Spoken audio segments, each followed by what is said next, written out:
Mic. Camera. Action. Should be interesting. Yeah, we've never been properly introduced, you and me. Is that what this is, an introduction? Yeah, that's right. Well, I won't ask your name. I personally believe a reputation's the most important thing. To some people. Yeah. Maybe it should be for you, too. You've worked up a pretty bad rep around here, beating up that poor kid's father in front of him. He's pissed off some of the locals. His daughter beat up Jimmy's kid. Can you believe that? Now, what kind of parent would teach a kid to do something like that? Look, I don't want any more problems. Okay. Anything else you're thinking hard about? Because I can smell the wood burning. If someone has an issue with me, keep it there. I don't want my kid involved. Involved? I'm a little lost. Well, let's get you found. You see the house? Mm-hmm. The house where we're living. The house that was broken into by some pathetic coward who stole a little girl's toys, a cat, slashed a tire. See, that's my fucking house. Anyone who comes around again will find me standing in it. Okay.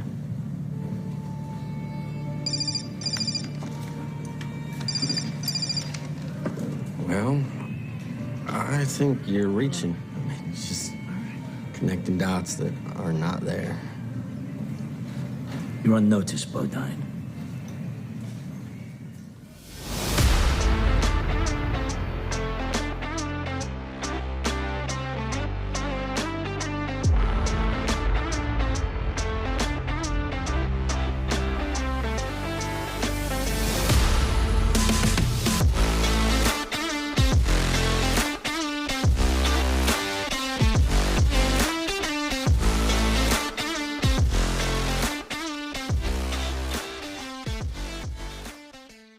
Welcome back to the Filmography, the show dedicated to watching every credited film from an actor's complete back catalogue, from past debut through to present day in chronological order.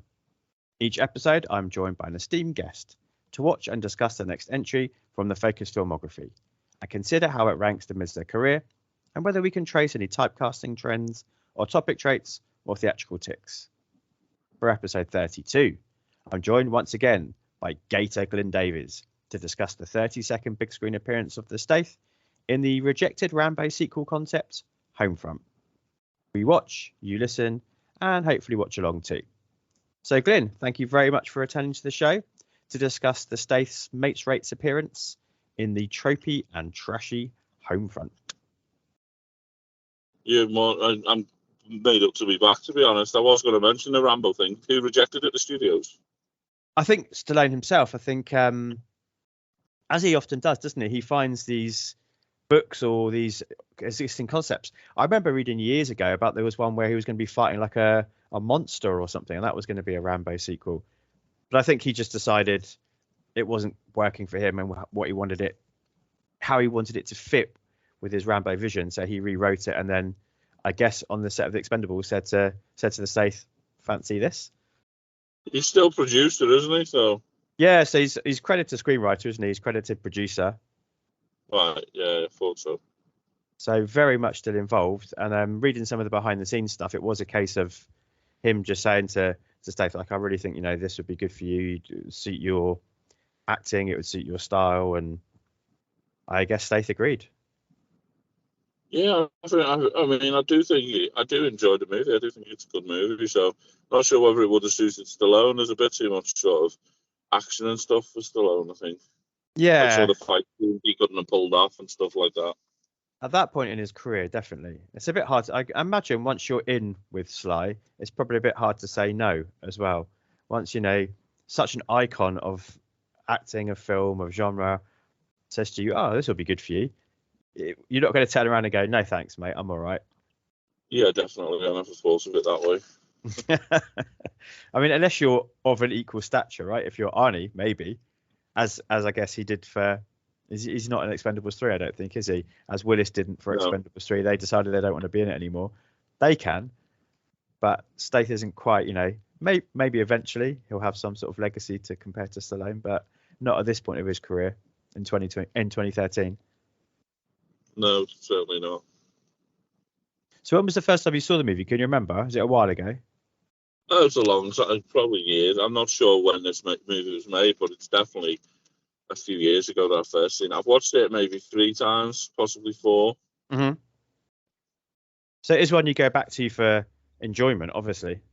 Yeah, I mean, big issue with me is my memory of movies is getting terrible. I mean, I'm always struggling to remember actors' names and stuff when I'm talking about them, and I just think I've had quite a shaky life when I was younger with drugs and things like that, and I think it's starting to affect like my memory and stuff. So I could rewatch a lot of films and like forget bits of them, and I suppose it's good in that way that I can rewatch movies I've seen, and it's like a new thing. Yeah, it's nice to take a positive from that actually, it's like I remember bits of it, but there's certainly like, even though I've watched it multiple times, I didn't remember the start of the movie at all, where he's actually undercover. I didn't remember how the movie started. Yeah, it's an interesting start, isn't it? Because, well, we get another awful Stath wig. Yeah. He's undercover, isn't he, in like a biker gang. And it's not... I think you're right. The first time you watch this is probably not what you expect at all, because they do that thing they do often. They did it in Hummingbird as well, in my previous movie, when they kind of like try to disguise that it's the Stath character by like showing him from different angles. It's interesting that 2 movies in a row for him in his filmography, like start in a similar way, wearing a disgusting wig and trying to kind of hide that it's him. I felt a big thing I felt about this movie is there's a lot of like 90s Steven Seagal tropes in this movie. Like that's what I thought watching it. Yeah, I think you're right. For me, I didn't think of Seagal. That's interesting. I thought of Van Damme. Yeah, that as well. I mean, the action movies were all sort of the same sort of concept back then, weren't they? They were all sort of the same. I mean, the fight scene in the garage was where I first started thinking of Seagal. Yeah, that's interesting. Or I thought, latterly, last year I spent a lot of time watching a lot of Scott Adkins movies. So this is the sort of thing that he'd snap up and go, oh yeah, I'm up for that. Yeah, I'm intended on starting Adkins movies. I have met Scott Adkins, he's a nice guy, but I've never really watched any of his like movies that he stars in. I think having got to know you and got to know your taste, I think you'd enjoy that journey. Yeah, I mean, I've heard of Avengement, and I seen one come up the other day, a new one, and I wanted to have a go with that. So I will at some point watch them. My next movie is Napoleon, because I'm interested in the history of Napoleon, but I'm just not a reader, so I've never really read much about it. Yeah, fair enough. Probably not going to find Scott Adkins in Napoleon, no. No, definitely not, no. But yeah, so with this movie, you're right. Like it does have those kind of tropes of those.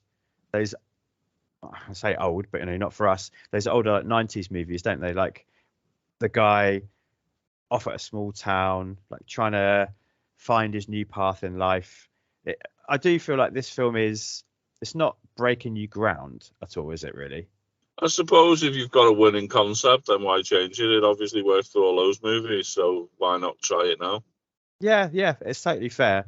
And it does put its own spin on it, doesn't it, to be fair? I think there's some good performances in this. And it doubled its budget, so people are obviously still watching Statham for Statham. It did manage to double its budget, I think, I read. Yeah, absolutely. So it was made for 22 million, and it took in 51 at the box office. But for around this era for him, that's pretty decent. I'm just looking at I've got a spreadsheet. So like Hummingbird or Redemption, whatever people choose to call it, that only took in 12.6. Parker before that, and considering that starred J-Lo, that took in 46 million. So this little run, and these are all 2013, this is his biggest success for his starring vehicle around this kind of little era, because on either side of that you've got the 2 Expendables, which he is a major part of, but he's obviously not the driving force of those movies. What did Safe do? Because Safe is one of my favourite movies. It's a great film, Safe. Safe is good. Safe did 40. So that was off a 30 million budget, so not as near as a success as this one. I think that there is quite a few big stars in this, like sort of. That's true. James Franco is the baddie. Then you've got, I can't remember his name, as the copper. He's a big star in his own right. Oh, Clancy Brown. Yeah, Clancy Brown. And then they've managed to pull out some decent people in this movie. They have. It's almost like as you're watching it, if you haven't looked at the cast list before, you're absolutely right. You're watching it, and obviously it's the Stath, pretty steady. And then you get Kate Bosworth, who is actually really good in this. I'm not sure she always is, but she's really good in this. And you're like, oh, okay. And then suddenly, right, it's like, who's popping up now? Oh, Clancy Brown. Oh, Winona Ryder. What? Oh, Frank Grillo. Like this, yeah, people keep popping up, and they're quality actors that are in this movie. Yeah, I think that would have taken up the majority of the budget, I would have thought. Yeah, I mean, Winona Ryder's a big surprise to be in this because it's a small role, very different to what she normally does. What did you think of her? Well, this has been shortly after her thieving, though, because she got done for shoplifting, didn't she, which affected her career for a while. Yeah, maybe you're right. I didn't put that together, but maybe it was this era. Yeah, which right. should be playing this kind of character. Is it the right direction to go? I'm not sure. Yeah, definitely not. I did read that Keanu Reeves, Mickey Rourke, and Dolph Lundgren were all considered as well. I think sort of Mickey Rourke's. I don't rate Mickey Rourke anymore. Obviously, Dolph Lundgren is Dolph Lundgren. He's just so plastic. But Keanu Reeves could have maybe done it, but it would have just. I don't think John Wick would have happened if he'd done this because there's too many similarities. I don't think that would have happened now. Yeah, that's really interesting. I think the right guy got the role, didn't he, in the end? Because certainly. The Stath, like for me, and I guess that's why these two actors that I mentioned before, like the Stath is that perfect middle ground between Van Damme and Atkins. I think there's a straight line between those three actors within the action genre that shows the progression of this kind of B movie, if you like, this kind of arguably sort of director rental, nice middle ground action movie. I think you can see it through those three actors really nicely.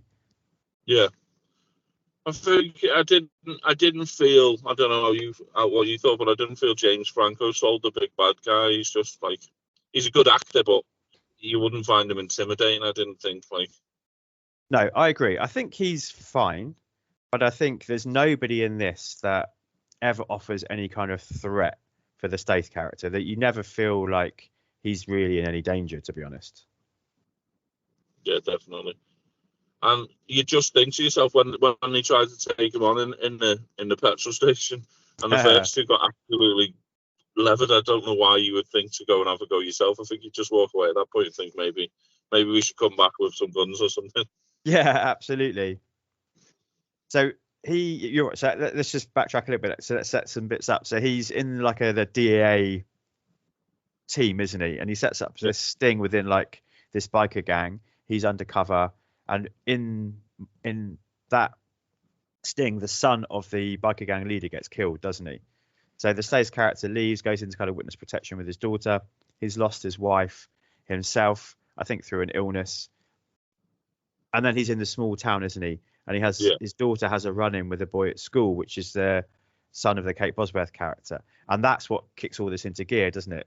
They're kind of, for want of a better word, like redneck type characters. Sorry if that's offensive to people. I'm not sure if that's a term that's used anymore, but they're this kind of, classic tropey, poor, involved in drug trade, and they want to get revenge on him, don't they? So she asks her brother, which is James Franco's character known as Gator, to step in and kind of try and intimidate him, and he hires these two kind of goons, doesn't he? And you're right, Stath just absolutely annihilates them. It's a great scene, actually. Yeah, I think I did think that all the fight scenes in this movie were really good. Unusually for this time, I found a lot of films are too choppy in their editing. I think this one does a pretty good job of being able to hold the shot so you can actually see the Stath's moves. Yeah, like it is quite common when you're watching his movies that he's sort of so fast that you don't see a lot of it because of the way it's shot. Yeah, but here I think Gary Fleder's the director. I think he goes to some pains to avoid what was a really like heavy trope at that time, and then we're about to hit into the Chaz Stahelski, like John Wicky era, where things sort of change again for the better, in my opinion. I didn't read who did the choreography. I wonder if it is someone quite well known, because the fights choreography is really good. Yeah, around this era he was working with that bunch quite a lot, I think. So the Expendables was, some of the John Wick crew, and So I think that they were just coming up to prominence and becoming their own, starting to go off on their own careers, weren't they? But you're right. So I didn't read it either, but there probably was somebody who, from that kind of troupe, and you can tell because, as you said, the choreography is tight and impressive at the same time. Yeah, definitely. I did notice something, but I might have just not realised. Gator called him broker at one point, but was that after he'd read his files? Because he can't have had the same name but be in hiding. That would make no sense. I think he did. I'm pretty sure everyone's calling him broker. So he's gone into witness protection but kept the same name, which is absolute genius. Yeah, I didn't even think of that. But I mean, even the fact that he's got boxes and boxes of his like undercover files in the basement of his house is absolutely ridiculous. With all his like identities in. I mean, what is this guy doing? It would have been destroyed. It's just so silly. Yeah, I mean, they needed that scene, didn't they, for Gator to find that out, to kick it off the third act and to try and invite back in the leader of the biker gang. But yeah, it's ridiculous, isn't it? Yeah, I did like the cafe scene because he was intimidating without being intimidating, and just the way he spoke to him, and I picked out some of his one-liners were great, like whatever you're thinking, unthink it was a particularly good line, and if you come around to my house again, you'll find me standing in it. I thought they were proper, like he was being intimidating without sort of any sort of threats. He was just saying, if you come to my house, I'll be there, sort of thing, showing that he's not bothered who comes around. Yeah, definitely. And that's where I agree with you. That's where that was a Stallone scene. I can imagine Sly doing that. He has that kind of quiet but threatening presence when he can almost just stand in front of you and not to mess. So I think that's where I don't know if you've watched Tulsa King. Yeah, it's brilliant. It's superb, isn't it? And he can do some of the fighting stuff still, and he does in that show. But again, he has that quiet presence, doesn't he? Where it's like, don't mess with this dude. It's really clever casting of Stallone, though, because obviously Stallone's not a very big guy, but they obviously make him look much bigger by casting smaller people. Tom Cruise gets smaller people cast as well, but like next to me, Stallone would be absolutely tiny, but in the movies he looks so intimidating and so sort of you'd be worried to bump into him. Yeah, absolutely.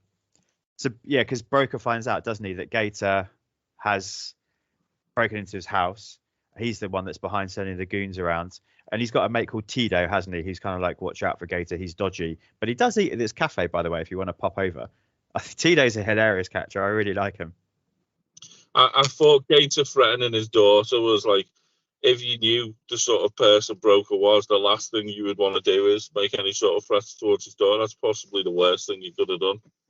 Yeah, he's that classic bad guy that thinks he's got the move, doesn't he? But keeps doubling down and actually making the situation much, much worse. But he thinks that, I guess, in a small town, he's kind of running it, isn't he? He's always got his own way, and he's not used to somebody else coming in and having more power than him.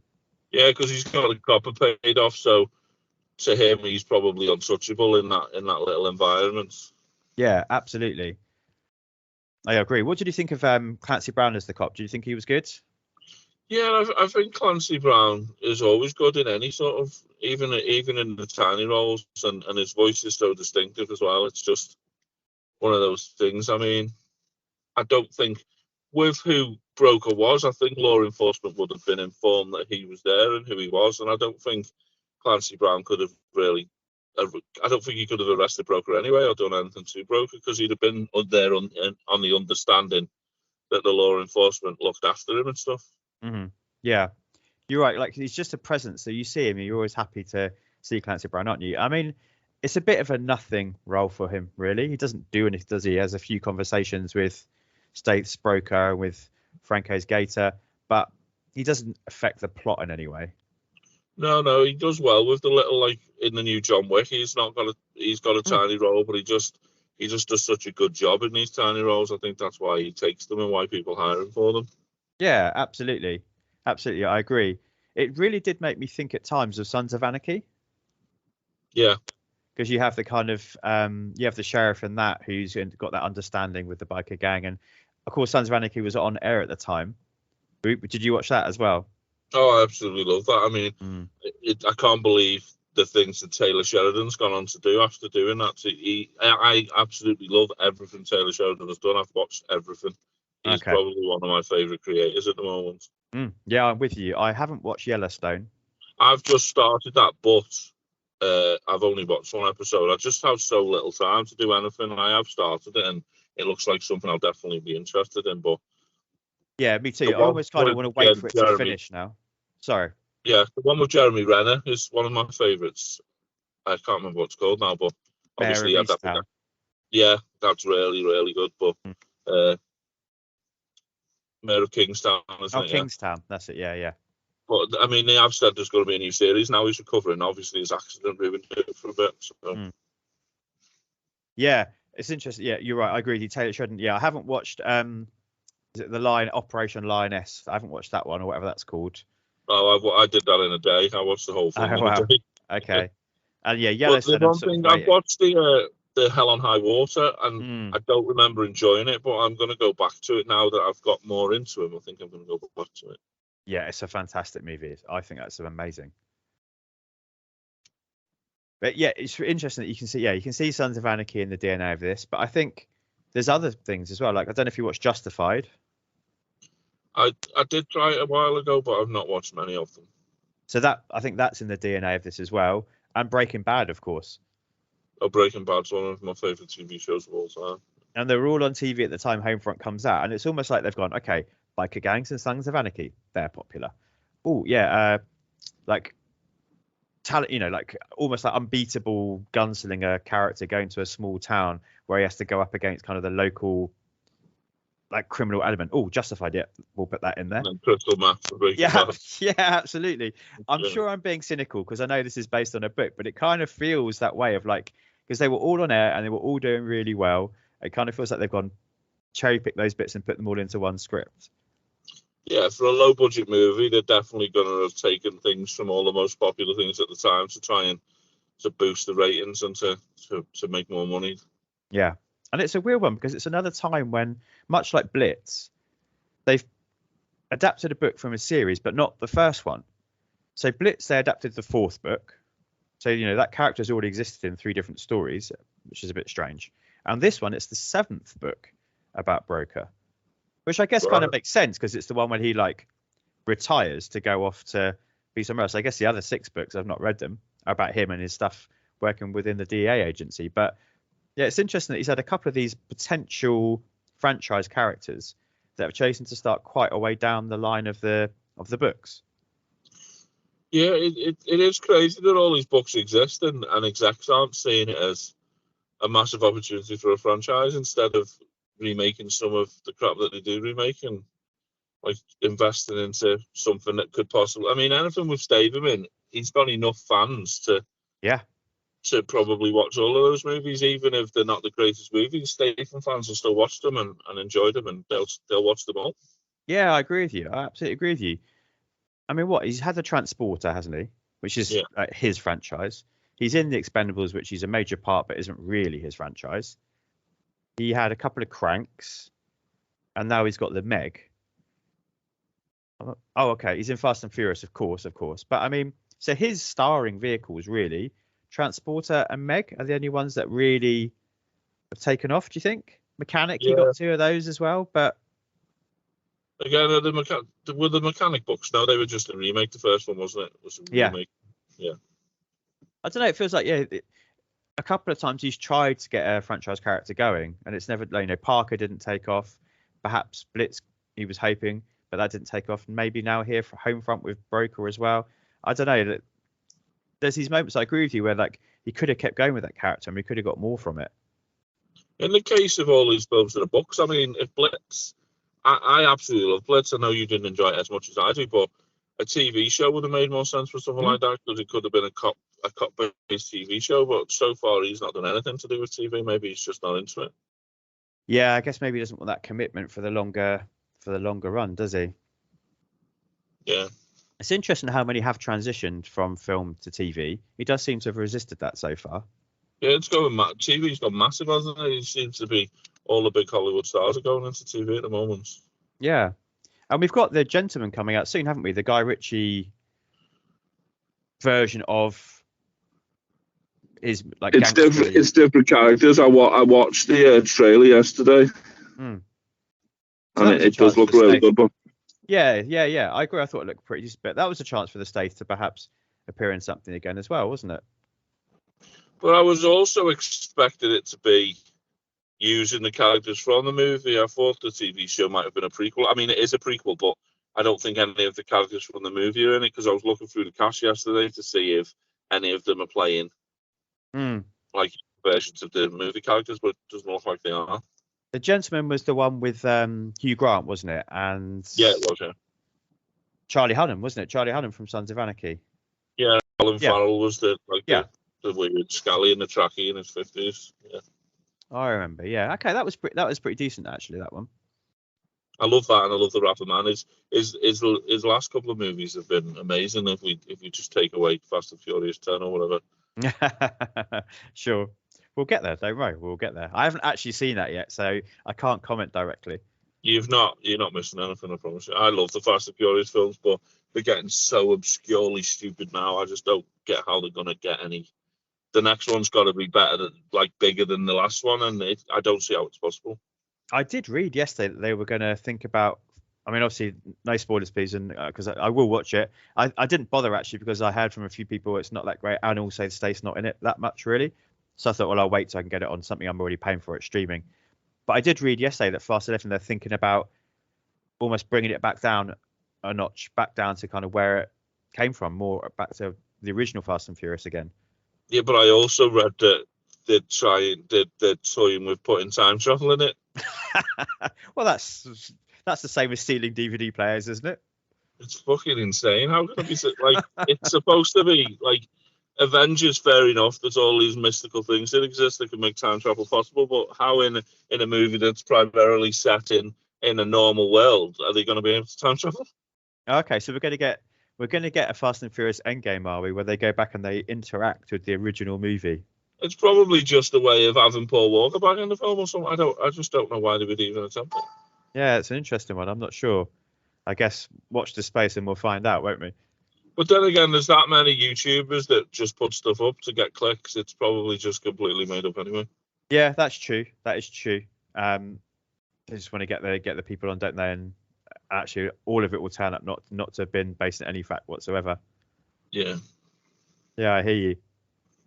In the movie, I did really enjoy the UFC style fight with Broker and Cyrus. I thought it was very convincing, and I thought it was like all the fight scenes in this movie were really good, but that one was particularly good.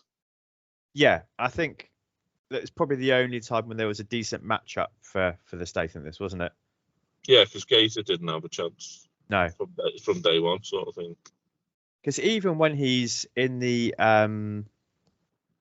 when he's in like Gator's like warehouse, I suppose you call it, where he's got his meth lab and where he's got his boat, it's next to the river, isn't it? Yeah. And he gets taken down by the same two guys that he beat up in the garage. Even that, I wasn't really buying it, like how they could have snuck up on him and how they could have surprised him in that way to get the upper hand on him. I didn't really buy that. Yeah. I mean, he's far too well trained. DEA, like mostly ex-military DEA agents, so he wouldn't be someone that two local idiots from a small hick town could sneak up on. Definitely. Particularly because we've just seen him absolutely whip their ass earlier in the movie. Yeah. And they'd have probably been quite apprehensive to sneak up on him anyway, because after the kicking they'd just had, I don't think you'd be in a rush to go back and take him on again. Yeah, that's interesting, isn't it? Is it the fact that would they be too scared, or would their kind of like sense of like masculinity mean they have to try and get their own back on him? I suppose, isn't it? Yeah, maybe. Yeah. That's the only scene I thought as well where, and I get why the director chose to do it. That's the only scene where I felt like it was a bit too choppily edited or poorly directed, or the choreography wasn't quite on it. I wasn't really sure quite what was going on in that space, but I think maybe that was deliberate because Broker wasn't sure. But still, I didn't particularly enjoy that scene in terms of, I didn't buy it, and also I didn't think it was particularly well presented to us. Yeah, definitely. It was a bit the only section really, though. To be fair, I agree with you. Other than that, I think all the other fights and all the other choreography and the way it's depicted was pretty on point. I actually like you were saying on your review the other day about Safe and then about Hummingbird. I think this era of movies were definitely a lot better quality than his earlier ones. I think that the writing was starting to be a bit better, and his acting seems to be showing a bit more in his later movies, and now as well in his movies, his acting seems to be getting better. Yeah, definitely. I think he's got a really good chemistry with the actor playing his daughter. I wrote her name down, Isabella Vidovic. Sorry if I said that wrong, but I thought they had really good chemistry, actually. Yeah, he did definitely come across as father and daughter. The acting is definitely getting better for Statham. I mean, he's getting older and maturer, so he's going to be wanting to try and aim towards more meaningful movies. Now I can't see him signing up for another Transporter movie or anything like that. I think he's going to try and sort of keep to better movies with more acting prowess sort of thing. Yeah, I'd like to see that from him as well. I think I could see him moving away from the basically having Stallone's career maybe, but I mean, I know he sort of dipped back into the action, but moving away from the action centric to the kind of Tulsa King style roles would really suit the Stath. He's capable. I just think it's going to be hard for people to accept that he's gone in that direction when he does, because everything he's done has been action genre and action based. I think it's going to be hard for, if he suddenly starts being like a meaningful actor, it's going to be hard for people to accept to begin with anyway. Yeah, that's fair. That's fair. But I think you're right. The signs within this movie, within what have we had recently? Within Hummingbird, within Safe, probably those three mostly, where we're seeing a leap on, a step on in his acting prowess. I think is definitely happening around this era. I thought when you were talking about Hummingbird, I thought to myself, because I didn't know why it was called Hummingbird, I thought to myself, how many people who have watched that movie put any link towards Hummingbird at a Joe? Just like, it was such a strange name to give a movie. Yeah, I mean, I wouldn't have done it at all. And because they choose to show that little horrible CGI hummingbird within the film, I guess they meant that to try and help, but I don't know if it did really. I don't remember the CGI hummingbird. It's just when he's having like a nightmare at one point in the movie. Oh, right, okay. So he sees it as a vision within the flat he's staying in. I'm sure I'll revisit it at some point. Yeah, it's definitely worth it. It's one I enjoyed. And I think the quality of actors in this probably helps, doesn't it? You know, when you're acting alongside Clancy Brown, alongside Winona Ryder, I think you are going to up your game a little bit, naturally. I think when we did Killer Elite, probably that was so exciting to be in that movie with De Niro, even though he was phoning it in for the whole movie, or their scenes together. But this is a different kind of level of good actor, and he's absolutely matching them here. I think he's not just action lunk in scenes with people. He's actor who can also do the action. Yeah, he did manage to get his coat flicking scene in, though, didn't he? He did manage to, his coat adjustment, his famous coat adjustment was in there. Of course, you know, you got to satisfy the fans, right? Yeah, it was good. When I saw that, it was good, to be fair. And I think other people, I mentioned Kate Bosworth earlier, I think she really steps up here. She's somebody I think is okay, but here I think she's excellent playing Cassie, playing the like kind of junkie sister to James Franco's Gator. Yeah, she's a very convincing junkie, to be fair. Her mannerisms, the way that she's styled, her manner of speech, everything, isn't it? It's really good. It made me think when Blake Lively was in The Town, the Ben Affleck movie. I have seen The Town, but I don't recall a lot of it. But that was another occasion where, like, kind of, you know, previously beautiful, cast for being beautiful actress, you know, takes a chance and does something really different. And I think really pays off for Blake Lively there and really pays off for Kate Bosworth here. Yeah, it does, yeah. What did you think of the little subplot to do with her and the son and the daughter? But which bit? Winona Ryder, you mean? No, sorry, Kate Bosworth's Cassie, and then her son and the Stath's daughter, they fall out down. So what do you think of that whole subplot? I mean, obviously it was sort of the whole reason that Gator and Statham started falling out, but I suppose there's 1,000 ways he could have done it, but that was quite an imaginative way, I suppose, using the kids to start it all off. I thought the way they wrapped it up was quite sweet, really, because he went to apologise, didn't he, to the dad, just to try and smooth things over. He obviously didn't really mean it. It was sort of a threatening apology, which was quite interesting. And then the daughter invited the bully son, didn't she, to her birthday party? Yeah. But I mean, looking at what did she? Am I getting movies mixed up, or did she put the lad down anyway? Didn't she? His daughter. She did. Yeah. I don't think she needed her dad's input. I think she was all right on her own. Yeah, absolutely. Yeah, definitely. Because he's called into school, isn't he? Yeah. And then he has the altercation Oh yeah, that's how with they the dad fall in out the car park. Yeah. But there's just a really funny moment. They're at the party, and they sort of have a couple of looks between them, don't they? Broker and Cassie of like, okay, let's move on. It's nice the kids are getting on now. And then as Cassie's leaving, Broker does this kind of like wave goodbye.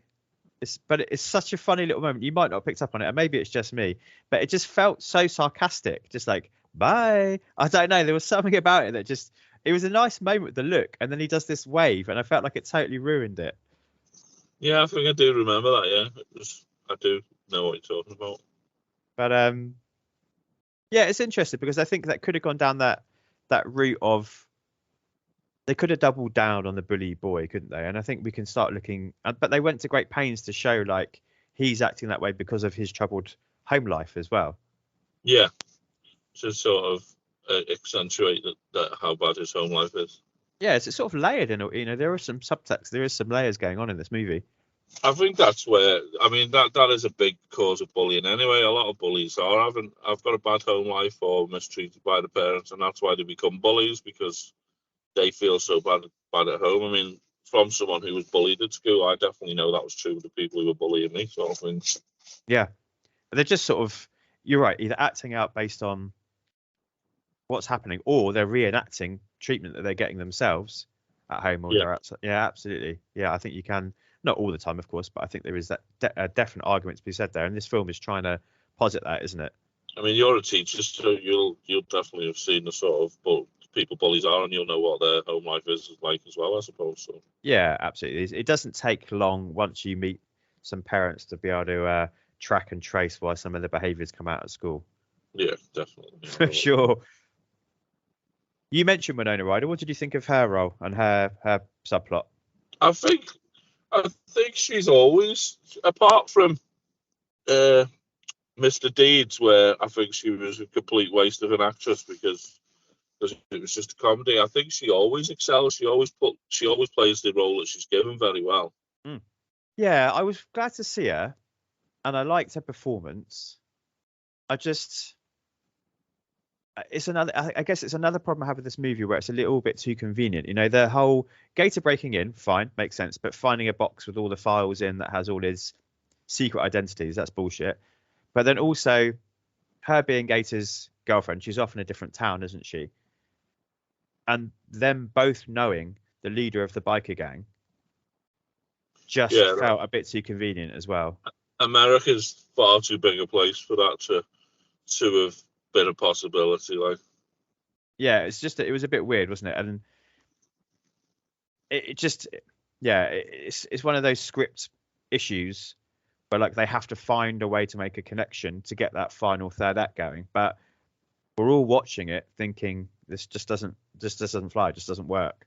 It reminds me of something I picked up on Christmas. I was watching Home Alone 2 when the burglars bump into Kevin, and I'm thinking New York is literally one of the biggest cities in the world. There's no way they'd have bumped into each other, and they keep bumping into each other as well. And I'm just like, no, that's crazy. It would not happen. I don't think I ever expected us to have Home Alone 2 come up today. That's great. I love that. That's what it reminded me of. They've literally they've put it in because it's necessary for the film, but it's just so unlikely because it's a little hick town and then another little hick town. They would not know each other. It would just, unless they're very close together, I suppose. But the biker gang could kind of run more than one town, I suppose. Well, but yeah, I agree. Actually, that would have been the better way to do it. That is the save, isn't it? Is that there needs to be a representative within the biker gang in this town, but there isn't, because they come to the town, don't they, later. There is the suggestion, isn't there, that Frank Grillo's kind of lieutenant character and Winona Ryder's character have had a fling before. Yeah.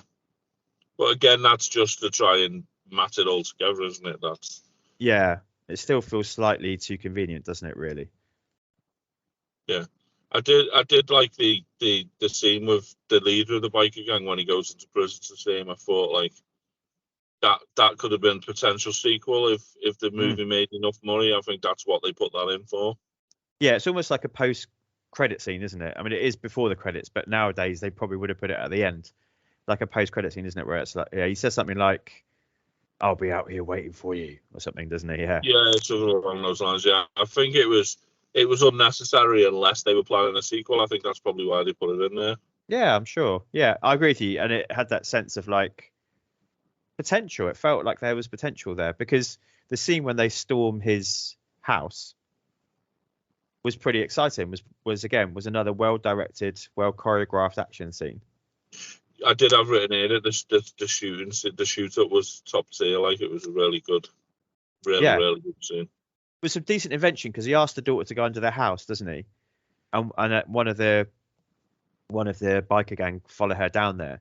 So he's trying to like fight off the people in the house, but whilst trying to. So we have that kind of multi-tiered, multi-leveled action scene with some cool moments of like shooting up and down as well, which I enjoyed. Yeah, I thought it was an absolutely brilliant scene to be honest. The only thing I thought, and I don't want to be nitpicky here, but we have this moment where he's like, right, it's time to tool up, and he gets his case out from under the bed and he opens it up and he's got like all sorts of stuff in there, like knives, pistols, machine guns, not quite bazookas, but shotguns, all sorts of stuff. And he takes out like one shotgun and one pistol. I wanted like a commando. Yeah. Putting the vest on, clipping the grenades to it. Like, I don't know, like he had all that weaponry and he knew multiple assailants were coming to the house and he thought, yeah, a shotgun and a pistol will do. Well, I do love in all these movies that they all have a case with the weapons in under the bed or whatever. Or hidden, because when he was a DEA agent, he would have been issued the weapons. He didn't take them home and put them in a case under his bed. So, well, I suppose it just gives you that little bit of, oh, right, it's about to kick off. Yeah. It's a funny trope, isn't it? The best version of that, and I know it's a spoof of it, but is in Hot Fuzz. Yeah. When they like tool up in Hot Fuzz, it's great. But I sort of want that moment, but done seriously here. Yeah, I know what you mean. I love Hot Fuzz. Yeah, it's brilliant, isn't it? It's wonderful. And then his daughter runs away, doesn't she? And she gets caught by Winona Ryder and taken back to Gator's lair, doesn't she? And that's where like the finale, because he kind of takes out the biker guys, no problem, really.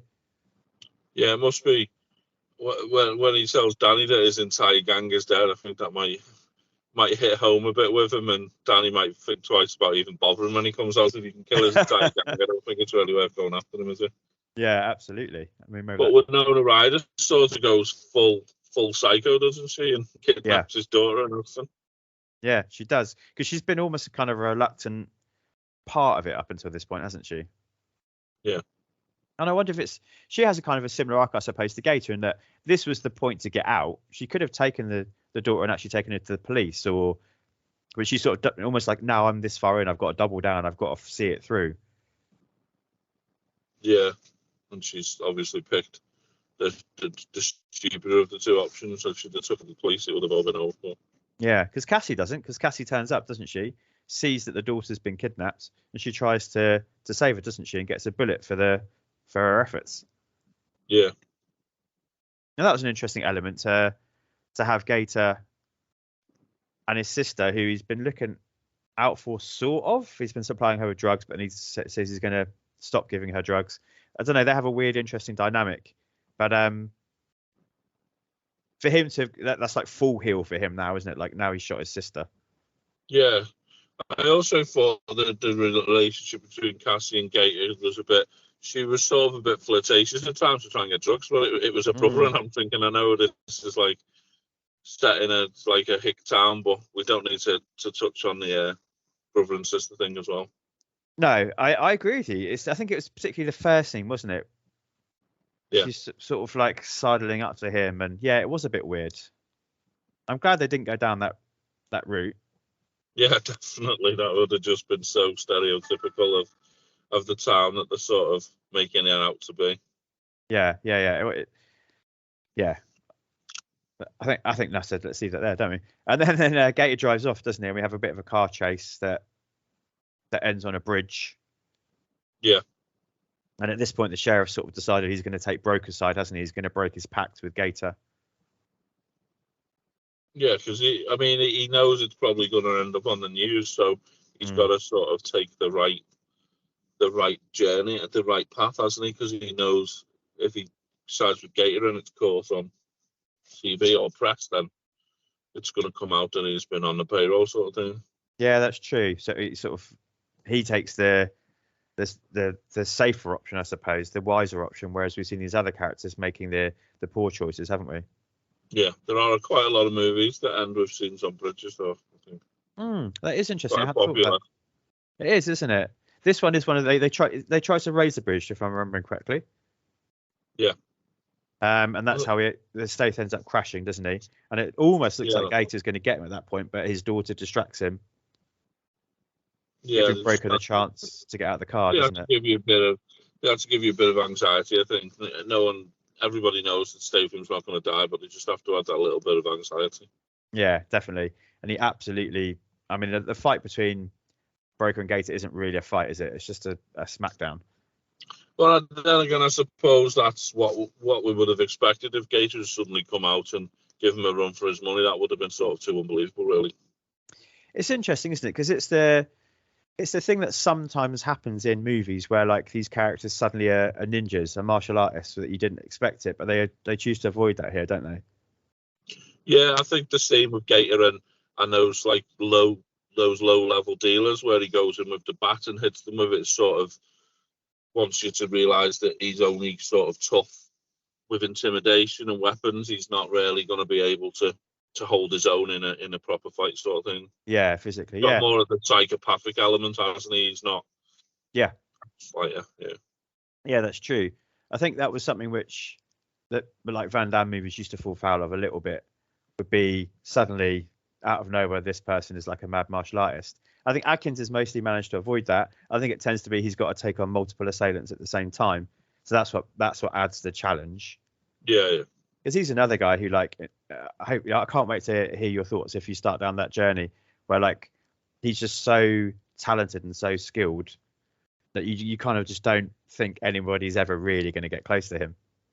Oh, his martial arts are exceptional. Like they really are.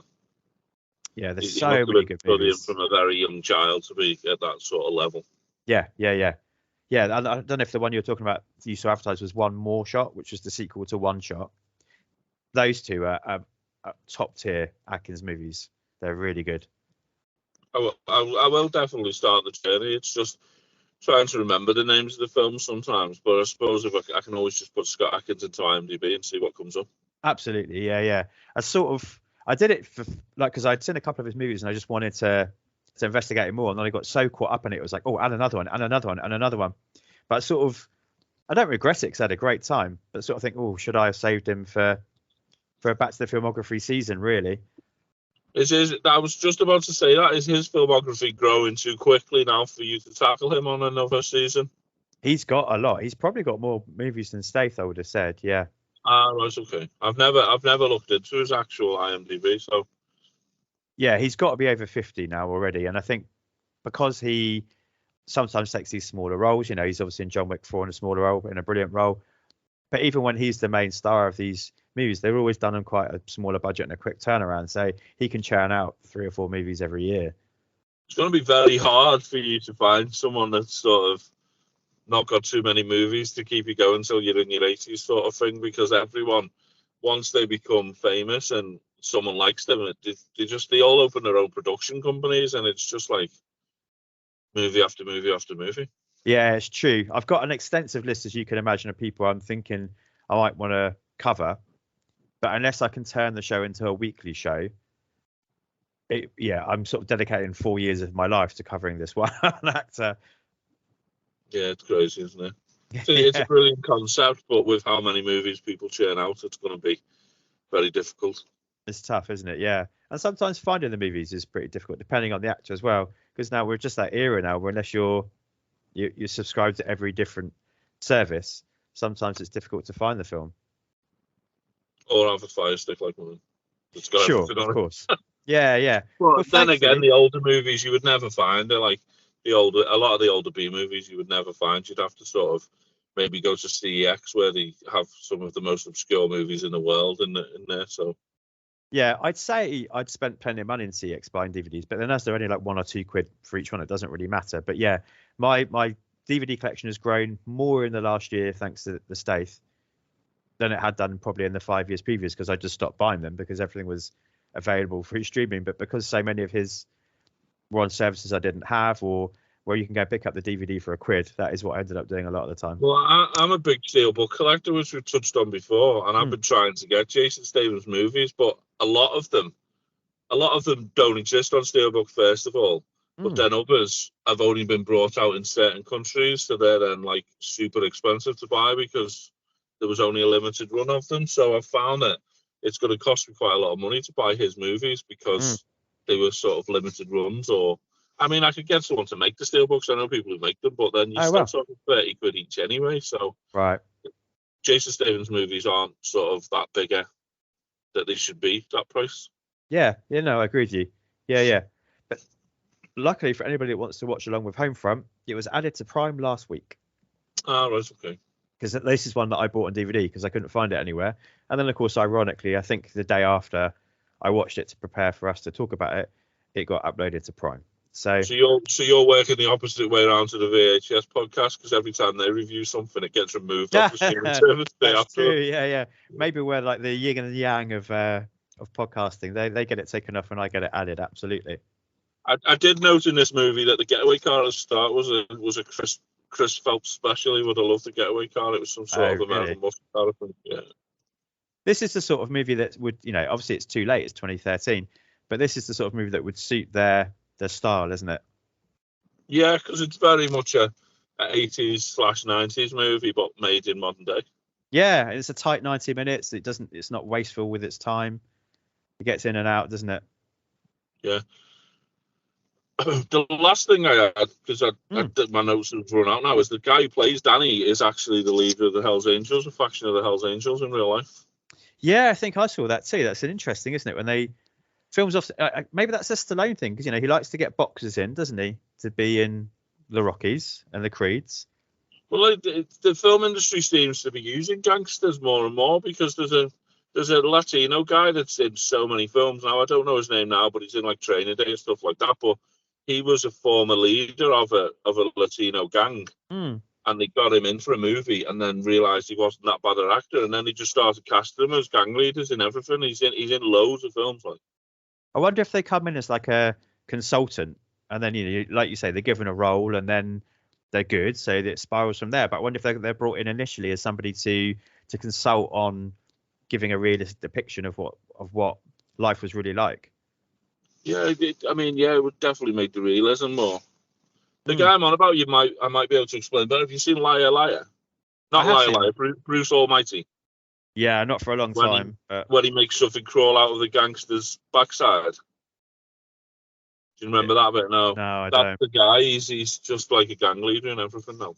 I'll look it up. Thanks. Yeah, it'd be interesting to find out who this guy is. Yeah. No, since you delve into some letterbox, then I'll get your final word. Yeah, definitely. Nice one. Okay, so Travis Little says, a surprisingly hollow action yarn.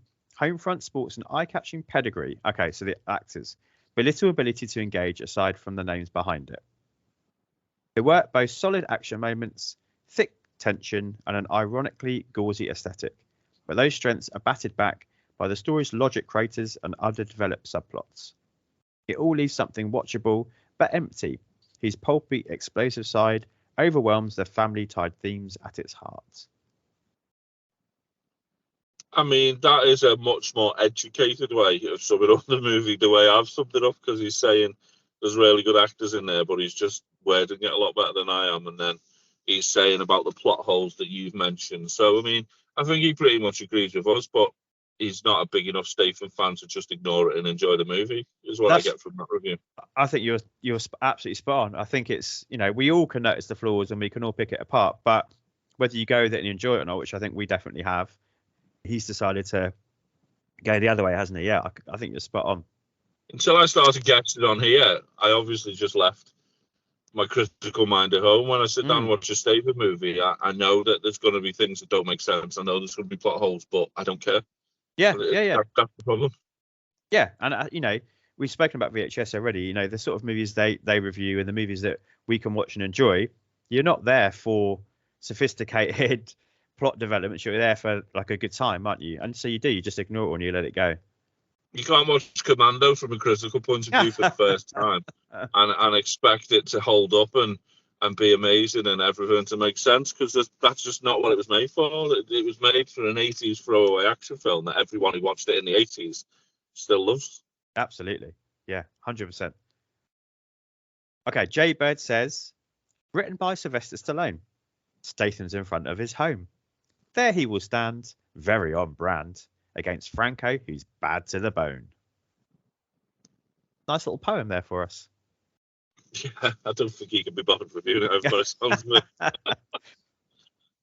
I mean, I think we should probably not let this podcast go without talking about James Franco a little bit. I know we're in the letterbox review section, but he's obviously become a problematic figure since this movie's come out.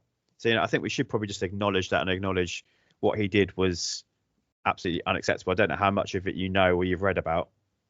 I think I've forgot. I do remember something controversial, but I mean, remind me, I can't remember. It's sort of why I've tried not to focus on him as an actor or character too much. So he started up an acting school where he would use his success and his expertise to pass on to the next generation. But then he used that position to take advantage of a lot of the actresses there. So he would promise them roles which never came to fruition, or he would say, I'm going to badmouth you around town if you don't. And all of this was about him using his masculine power, using his penis essentially to get what he wanted. Another Hollywood lowlife then, but I mean, absolutely. It's a problem, isn't it? Like there's so many people coming out as bad guys now. You've got to either forget what they've done and enjoy the movies, but not watch anything new that comes out, because they shouldn't really be getting roles now, if you know what I mean. But it's like that list was released with Epstein and George Lucas's name was on there, but at the moment that list doesn't mean anything. They're literally just names that the girls on that island have heard, but the press is making out that they were on the island, but that's not the case when I looked into it more, because some of those names were like shocking. Yeah, no, I agree with you. It's always a difficult subject matter, isn't it? Tony and I started Season's Greetings with Buffy, and just as we were about to start doing it, all the stuff about Joss Whedon came out, and we decided we still wanted to do the show because that's just one name amongst many who made that show so special. James Franco is one element within this movie that we don't need to give extra exposure to. I just think it was, I just wanted to make sure you and I acknowledged it, and I know you as a person that clearly we don't approve of that kind of behaviour. So I just think, that I didn't think we should go through the whole podcast episode without at least mentioning displeasure of that kind of action. It's like Kevin Spacey. You can't take away how good an actor he is, but he's obviously a weirdo in real life, but he's still a phenomenal actor, and his past work is fantastic, and you can't take that away from him. I know he is one of the he's in a couple of my ffavorite films of all time. He was found not guilty anyway, wasn't he? But I mean, it's quite clear he's probably done something but got away with it. But are you talking about The Usual Suspects as one of them? I'm assuming. Seven is one of my favourite films.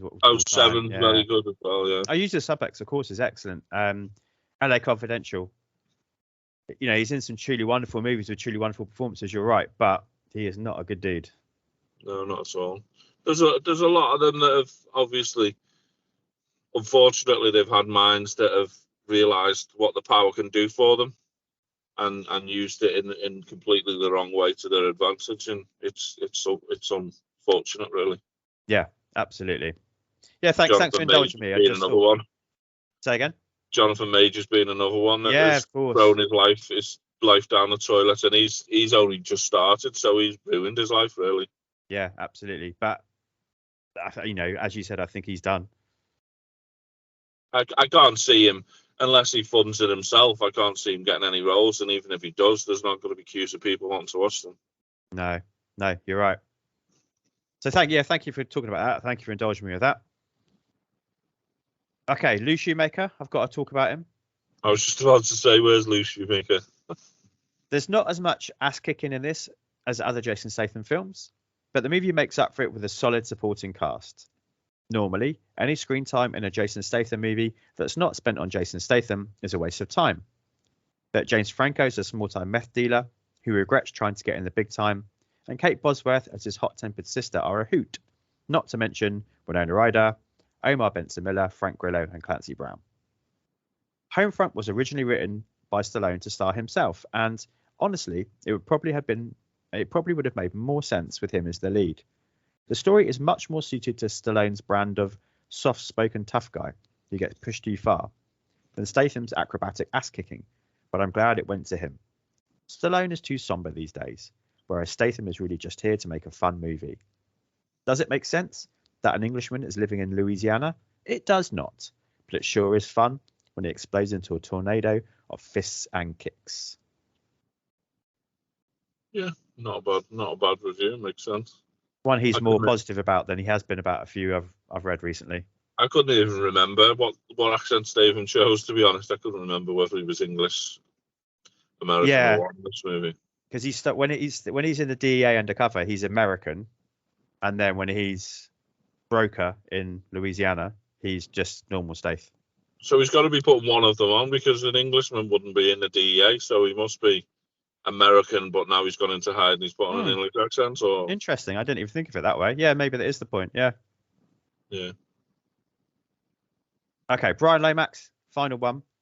This was a pretty badass Jason Statham movie that deserves way more than that crappy 2.8 score here on Letterboxd.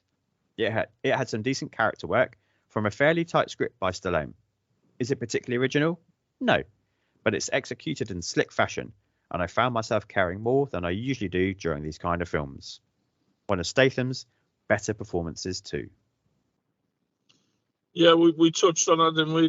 This year of films that they're all made in the same year. They were all quite decent movies. Yeah. A lot sort of better acting than any of his previous ones. Yeah, he's definitely stretching his acting muscles at this point. Yeah.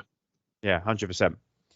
So with that, his acting currently is acting in Wrath of Man. I think it's fantastic. I love Wrath of Man. It's a brilliant movie.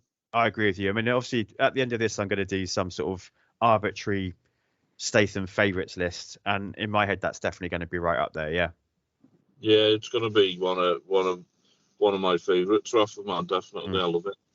Yeah, I think what I'd like to do as a wrap up episode is I'll do like my kind of, I guess, top 5 Staths, and I'd like to get all my guests to do the same thing. I think would be a nice way to wrap up when I get to the end. I'd be up for that. Cool. So, does this make top 5? Is this classic, worth catching, or completist only? I think this, Hummingbird, and Safe would all be classics for me. Mm-hmm. What do you think makes this a classic for you?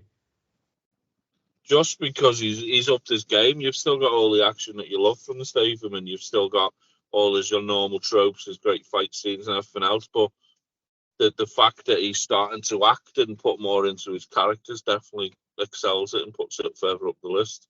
Cool. Yeah, I think that makes total sense. I think I can see that, because it's maybe, as we said before, the next step on in his progression in his acting career. For you, that means it's got to stand out from the pack. I've got to be careful slagging off anyone's acting, because there's a possibility I'm going to be an extra in a movie this year, so I don't want to be slagging anyone's acting off and then I'm imagining I'm not going to be great on screen, but I'm definitely looking forward to hopefully trying it. Fair enough. We'll look out for it, and maybe we'll do it as like a Back to the Filmography side project. We'll review your appearance in that movie. I'm friends with the director, and he said to me last year he's got a role in mind for me just as a henchman, because obviously that's probably the only sort of role that suits me. I'm not going to be in a romantic comedy or anything like that. So he said, I can't promise you now, but I'm looking at this year sometime. He'll put me in it. Brilliant. Well, keep us informed. That'd be great. I will do. Okay, mate. So I've got you down, if I'm looking at my list correctly. You are next back with me for Mechanic Resurrection. Right. Okay. When's that? In 6 weeks or something? So... Yeah, so that's five films away. So Oh, right. So it's a long couple way of away then. months. Yeah. Yeah. What have you? I know every time we talk, you keep sort of. Well, you've obviously got a film appearance coming up, hopefully. But are these other podcasts that you're involved with? Have you got any of those appearances coming up too? No, I don't think so. I'm still waiting to hear from a MovieDrone are putting together a list of people to come back on again, and I am on that list, but they've gone to fortnightly now, so that could be a while away. VHS, I am going to start supporting them again on Patreon. So then they'll review. I've got a list of movies that I want them to review. Some terrible, some, well, they might think they're all terrible, but I've definitely been picking the more obscure movies for them to review. Have you heard the ones I've given them in the past, like Jim Carter and I have, The Last yes. Dragon and stuff like that? Yeah, and Remo, I still swear by Remo Williams. I don't care what they say. I love that movie. Fantastic. Well, they're the best ones when you push them to watch the ones which you know you're going to provoke a reaction out of. Yeah, definitely. I love them slagging them off. It's funny. Absolutely. Nice one, mate. Well, thank you. And thank you, everyone else, for joining me and partaking in this journey through the Stath's filmography. That was Homefront. And next up in a fortnight is Max Byrne back once more to discuss the nostalgic action threequel, The Expendables 3. Followed by the dynamic duo of Spider-Dan and Tony Farina to discuss Wildcard for anyone that is watching along. I'm Jack's Musings, and that's JACS. And you can find me on X where I'm most active. You can also contact the show directly on X under the name Back to the Filmog. Make sure you use the hashtag #FollowTheFilmography. I'm also a proud member of the Comics Emotion family, a super place full of the world's greatest people, dedicated to bringing you podcasts on a variety of geeky topics. So, please make sure you take the time to search, subscribe, and rate our shows whenever and wherever you listen. Until next time, be excellent to each other, and make sure you take the time to treat yourself too. I am Jack signing off. Yippee-ki-yay, movie lovers.